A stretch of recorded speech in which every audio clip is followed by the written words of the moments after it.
ተጀመረ አምላክ ፈቃድ በከበረ አዲስ ምዕራፍ አዲስ ተገመደ ላይፈታ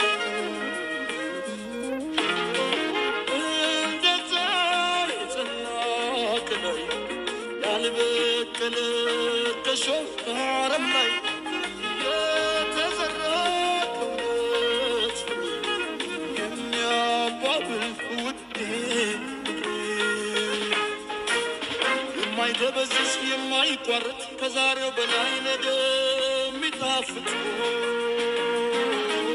የምር በጣም ነው ያማረብሽ። ዳራ የምር አንተማ እኔ እንደው ሙሽራ አልመስልም።